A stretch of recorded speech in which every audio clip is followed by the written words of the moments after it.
갈등에 무슨 구조가 있느냐? 우리가 구조적 사고란 말을 쓰는데 가정에서 어떤 서랍이나 선반 같은 게 있잖아요. 그런 구조에 맞추어서 어떤 물건을 정리하려고 하면은 정리도 잘 되고 나중에 물건 찾기도 쉽잖아요. 그러면은 갈등의 어떤 그런 상황, 그런 어려움, 문제도 그런 다이아그램으로 한번 표현을 해보면은 바로 그런 구조적 사고를 우리가 할 수 있고 또 나름대로의 어떤 그 좋은 이점을 더 얻어갈 수가 있는데 이제 그렇게 하기 위해서 이 갈등의 내용에 대해서 한번 생각을 해보는 겁니다. 그래서 먼저 갈등의 유형 7가지를 생각해보고 또 갈등이 생기는 이유 또 갈등을 해소하는 이런 것에 대해서 보려고 하는데 자 갈등이라는 것은 뭐 영어로는 콘플릭트지만은 우리말로 한자 말로는 칡과 등나무를 이야기하는 거예요. 그게 갈등입니다. 이게 서로 얽혀가지고 어떻게 뭐 정리가 안 되잖아요. 그래서 이 갈등. 자, 그것을 어떻게 해소를 할 거냐. 그런데 갈등에는 이렇게 2가지가 있습니다. 하나는 내적 갈등이 있고 또 하나는 외적 갈등이 있어요. 자, 그랬을 때 이 내적 갈등은 딜레마라고 이야기를 합니다. 자기 마음속에 있는 어떤 딜레마. 그래서 나는 자기 딜레마 이런 말을 쓰기도 하는데 같은 말이에요. 그래서 자기가 스스로 행동을 결정하면 될 일인데 결과에 자신이 없어서 망설이고 있는 것. 뭐 여러분 잘 알고 있는 게 있죠. 햄릿의 그 고민. To be or not to be. 사느냐 죽느냐. 그것이 문제로다.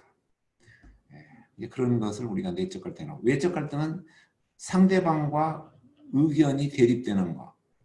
그래서 이거는 뭐 개인과 개인 또는 개인과 조직, 조직과 조직 뭐 이런 것들에 있어서 서로 반대 의견이 나타나는 겁니다.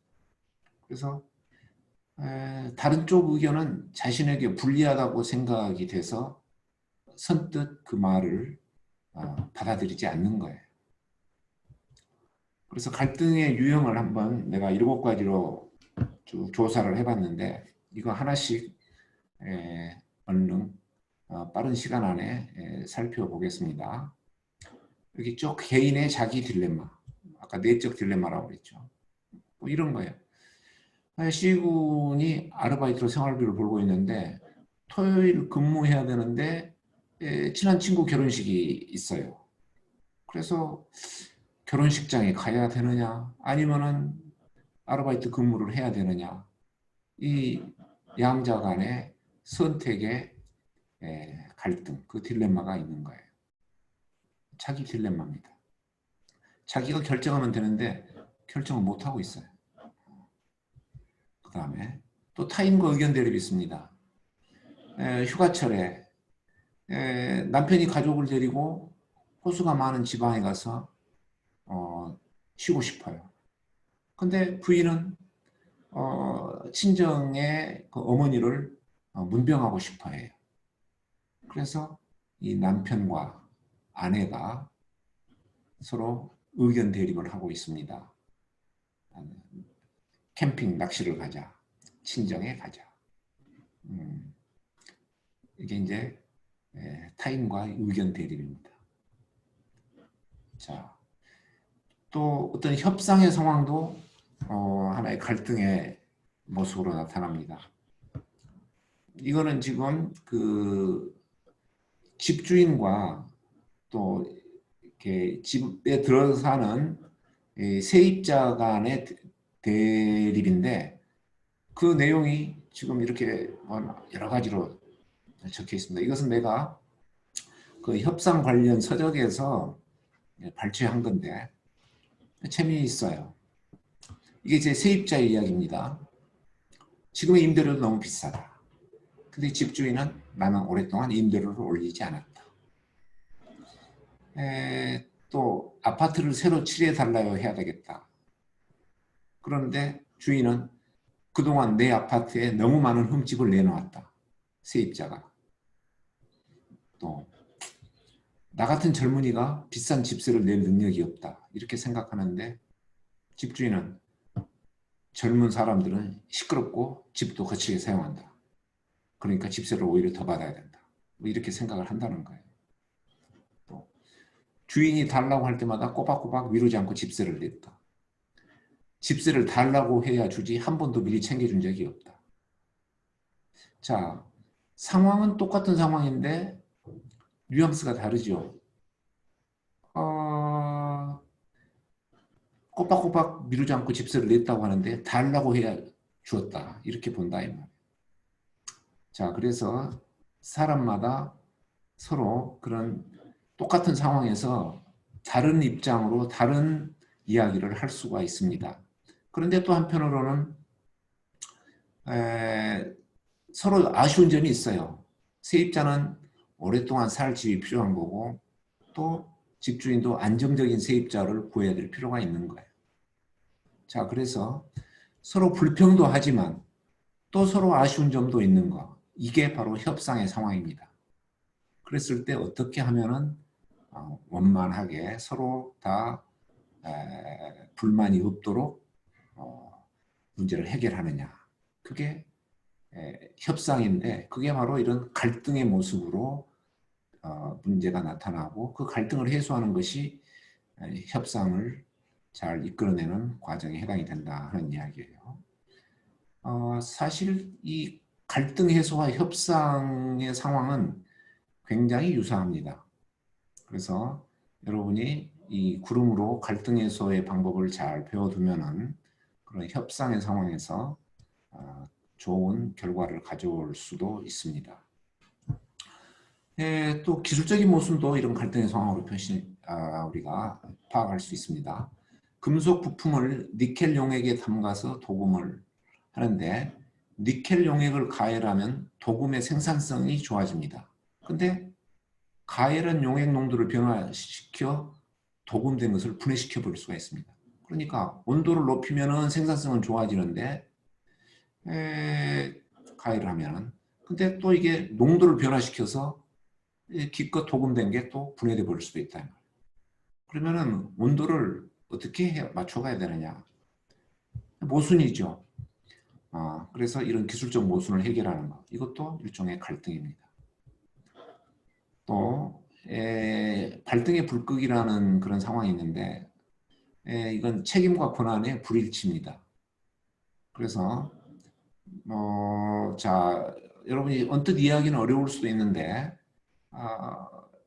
이런 것도 갈등의 상황이구나 하는 것으로 한번 살펴보기 바랍니다. 나는 출하 담당 직원과 고객 담당 직원의 매니저입니다. 근데 출하 담당이 와서 협조를 요청했어요. 한 고객에게 납기에 맞춰서 출하를 해야 되는데 납품 장소를 알 수 없다는 거예요. 이 납품 장소는 고객 담당이 알고 있는데 이 사람이 휴가 중이라 연락이 안 된다는 겁니다. 그래서 이 자기 상사한테 매니저한테 큰일 났습니다. 납품해야 되는데 이 연락처를 알 수가 없어요 하면서 상사 매니저한테 찾아와서 발등에 불을 꺼달라고 하는 거예요. 그래서 이 매니저가 겨우 전화를 걸어서 납품 장소를 알아내가지고 출하를 시켰다는 건데 그러니까 책임과 권한이 따로 있는 거예요. 출하 담당은 책임만 있지 권한이 없는 거예요.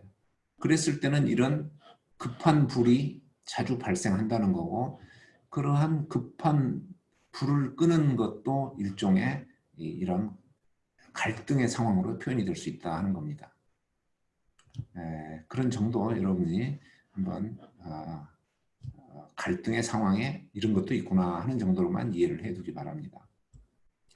또 어떤 바람직한 상황도 갈등으로 묘사가 될 수가 있어요. 바람직하지 않은 상황이라는 것은 하나의 문제점이죠. 심각한 문제점이에요. 쉽사리 해결될 것 같지 않은 그런 심각한 문제. 예를 들어서 작년에 우리 회사 고객의 10%가 우리가 거래를 중단하였다. 이거 심각한 겁니다. 근데 그렇다고 어떤 직관적으로 생각해서 이 문제를 해결할 수 있는 상황도 아니에요. 거래 중단한 고객을 찾아가서 중단하지 마십시오. 말아주십시오. 이렇게 요청한다고 해서 그 해결될 일이 아니다. 그런 이야기야.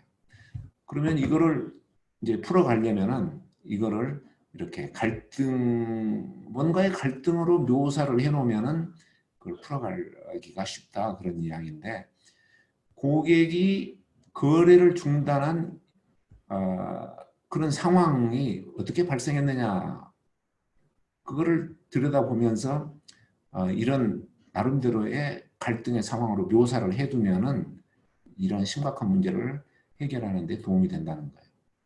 그래서 생산 리드 타임보다 더 짧은 납기로 고객과 계약을 할 거냐, 아니면은 현실적인 생산 리드 타임의 납기로 고객과 계약을 할 거냐, 이런 갈등을 해소를 해야 고객이 거래를 중단한 일이 없어질 거다 하는 거죠. 그래서 이런 것도 갈등으로 묘사가 되는데, 사실 이런 심각한 문제를 갈등으로 이렇게 묘사하는 거는 조금 훈련이 된 후에 생각해 볼 수 있는 조금 난이도가 높은 문제입니다. 또 경영 의사결정에 있어서도 이런 갈등의 상황은 종종 발생합니다. 의사결정. 경영자가 이런 어떤 사업 부문을 폐쇄할 거냐, 아니면은 폐쇄하지 않을 거냐 하는 그런 의사결정. 이런 것들은 굉장히 자주 일어나는 일들이죠. 자, 이렇게 7가지로 갈등의 상황을 여러 가지로 알아봤는데, 또 어떤 사람은 갈등을 이런 형식으로도 분류를 해서 이야기를 하고 있습니다. 사실관계, 이해관계, 구조적인 문제, 관계, 가치. 자, 어떻게 됐든 이게 맞았다 틀렸다라기보다는 이런 여러 상황에서 갈등이 발생한다. 그런 정도만 여러분들이 알아두기 바랍니다. 또 갈등은 왜 발생하느냐? 심리적인 욕구가 있는데 서로 다르기 때문에 그렇다. 또 내용적인 욕구가 있는데 그런 내용의 욕구를 자기가 정말 바라는 것에 어떤 충돌이 일어났다. 이해관계가 충돌이 일어난다든가, 해결 방법에 충돌이 일어난다든가, 아까 말한 권한과 책임이 부딪히게 일어난다든가, 목표가 다르다든가. 이 욕구라는 것은 해결되지 않으면은, 해소되지 않으면은 계속 남아있는 게 욕구입니다.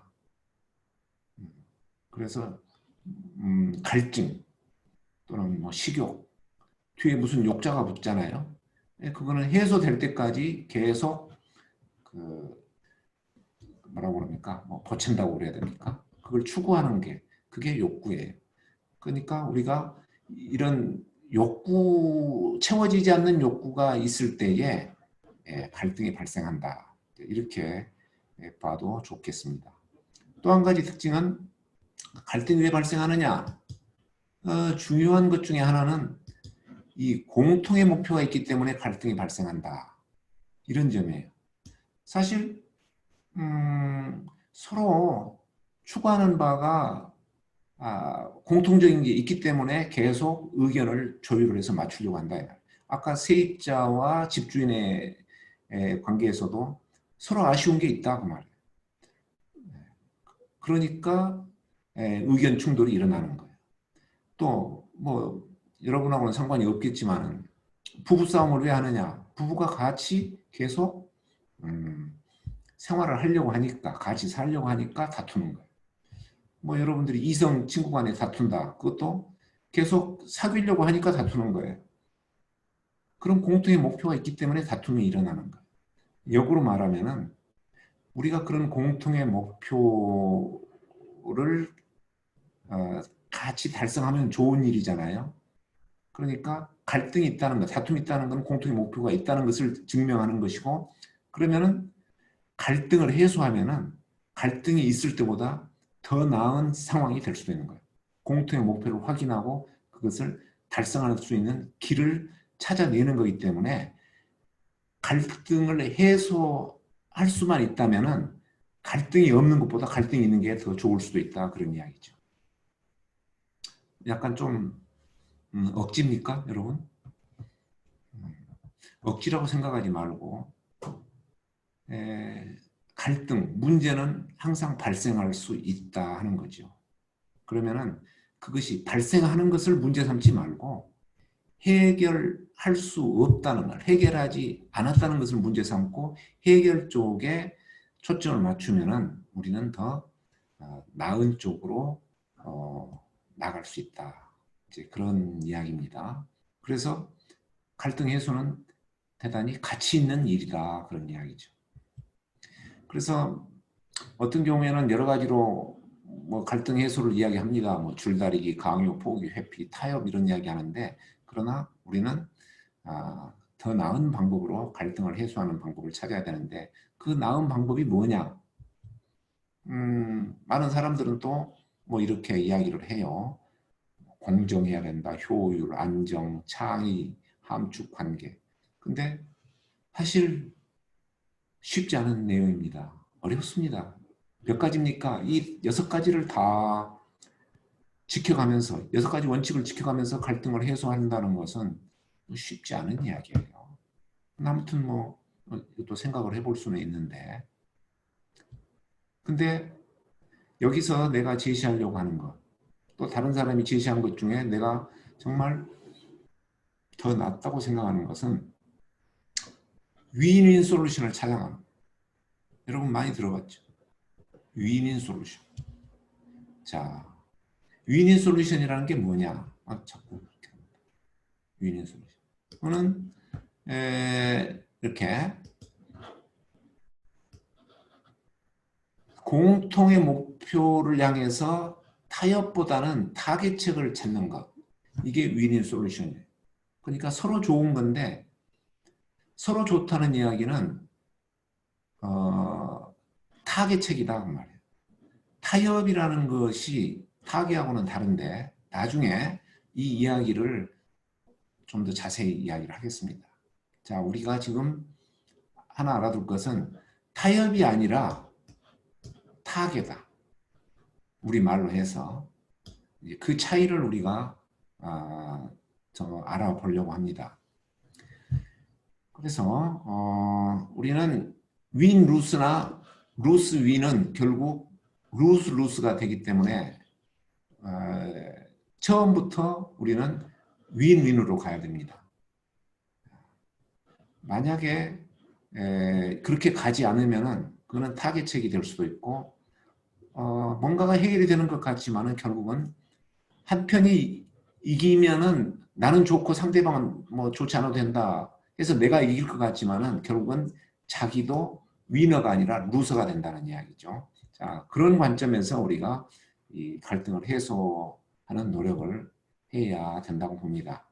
그러면은 좀 더 구체적인 방법으로 윈이 되려면은 어떻게 해야 되느냐? 우리가 이쪽으로 가야 되죠.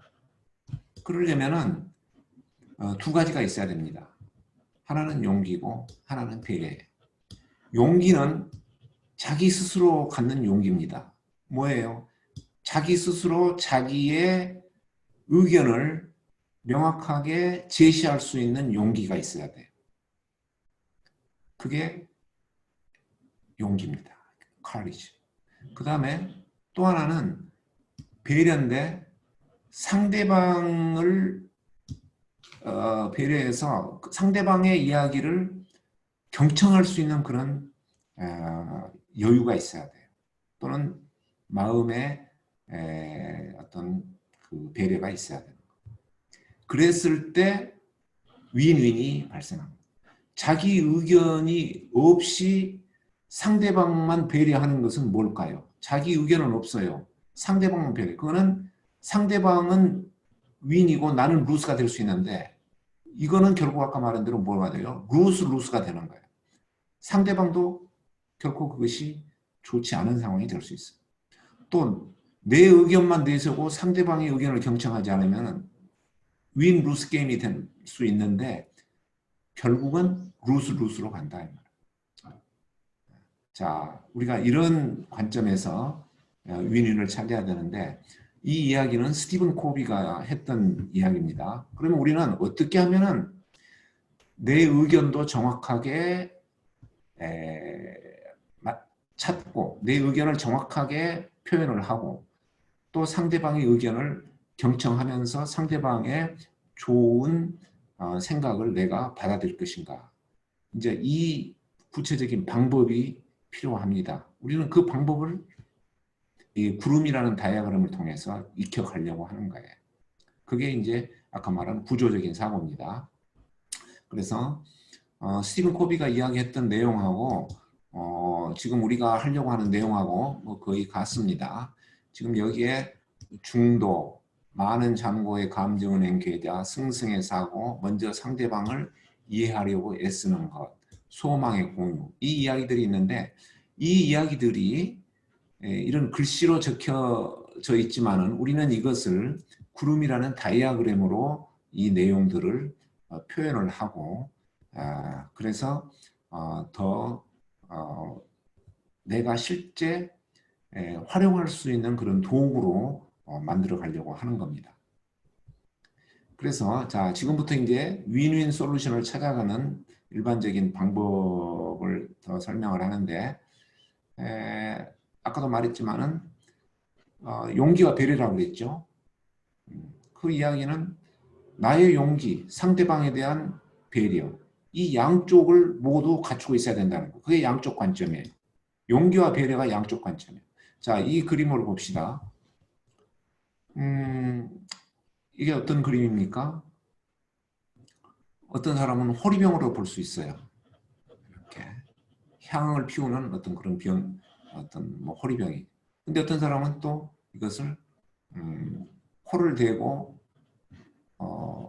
있는 두 사람의 얼굴로 볼 수도 있어요. 그래서 하나의 그림이지만은 보는 각도에 따라서 두 가지 의미를 갖고 있다 하는 거죠. 그러니까 어떠한 똑같은 상황이지만 한 면만 보면은 지나치게 자기 주장만 강하게 내세울 수 있고 내가 보지 못하는 다른 면을 무시할 수 있다 그런 거죠. 그러니까 아까 뭐 세입자와 집주인의 어떤 그런 관계에서 각자 나름대로 사정이 있어요. 다른 사정이 있어요. 그러니까 양쪽 사정을 잘 먼저 파악을 하는 것이 필요하다. 그게 양쪽 관점이고 이 양쪽 관점에서 시작을 해야 윈윈 솔루션이 나온다는 겁니다. 그게 지금 이런 이야기예요. 그래야 감정의 손상을 막고 윈윈 솔루션을 향해서 갈 수 있는 출발점이 된다 하는 이야기입니다. 자, 그래서 우리가 양쪽 관점에서 시작을 해야 그것이 나를 되돌아보는 기회가 될 수도 있고 또 리더십을 발휘할 수 있는 기회가 된다. 나를 되돌아봄으로 해서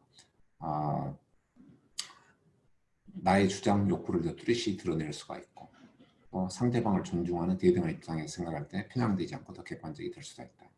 우리는 대개 자기가 생각하는 것보다 더 편향되어 있습니다. 네. 그래서 항상 다른 관점에서 볼 수 있는 그러한 그 자세를 갖추는 것이 중요하다. 그렇게 말을 할 수 있습니다. 자, 그래서 리더십이라는 것도 사실은 그런 갈등에서 해결책을 찾아가는 과정이고 공감대 형성 과정이다. 이렇게 볼 수가 있습니다. 그래서 우리는 앞으로 이 양쪽 관점에서 나의 의견을 정확하게 개진할 수 있는 용기, 또 상대방의 욕구나 주장을 경청할 수 있는 배려, 이 두 가지를 잘 들여다보면서 빠뜨리지 않고 양쪽 관점에서 잘 들여다보면서 이 갈등을 해소하려고 하는 것. 그래서 공통의 목표를 달성하려고 하는 그러한 방법을 이 구름이라는 다이아그램을 가지고 방법을 배워갑니다. 아까도 말했다시피 이것이 바로 구조적인 사고입니다. 구조적인 사고.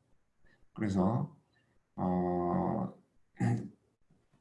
이 구조적인 사고는 사실 우리가 살아가는 데 있어서 상당한 지혜를 주는 거예요.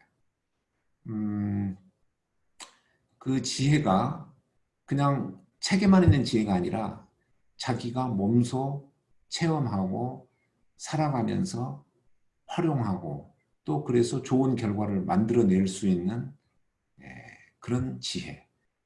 그게 바로 구조적인 사고에서 나올 수가 있습니다. 그래서 우리는 이 증발 구름이라는 다이어그램을 쓰는데 이거는 어떤 갈등의 세부적인 내용을 간결하게 표현하고 분석하는 다이어그램입니다. 그래서 어떤 갈등을 공정하면서도 비감정적으로 상대방을 자극하지 않는 방식으로 나타내서 합리적인 갈등 해소의 방법을 찾는 과정이 이 다이어그램에 녹아 있습니다. 근데 이 이름이 특이해요. 구름이라고 불러요. 근데 이 구름의 공식 용어는 증발구름입니다. Evaporating Cloud예요.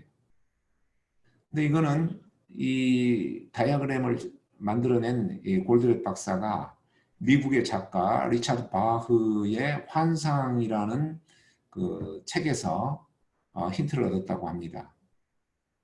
그 사람이 뭐라고 그랬냐? 책에 이제 쓰이는 말입니다. 만약 당신이 정말로 자신의 삶에 들이운 구름을 걷어내고 싶다면 굳이 큰 것을 성취할 필요는 없다. 그저 여유를 갖고 자기 생각의 구름을 걷어내면 된다. 그것만 하면 된다. 그랬어요. 근데 자기 생각의 구름 이걸 걷어내라. 그 말이 무슨 말이냐. 근데 우리의 잘못된 생각 그 부분을 들여다보라 그런 이야기예요. 그래서 골드렛 박사는 이렇게 이야기를 합니다. 갈등이 생기는 이유는 뭐냐?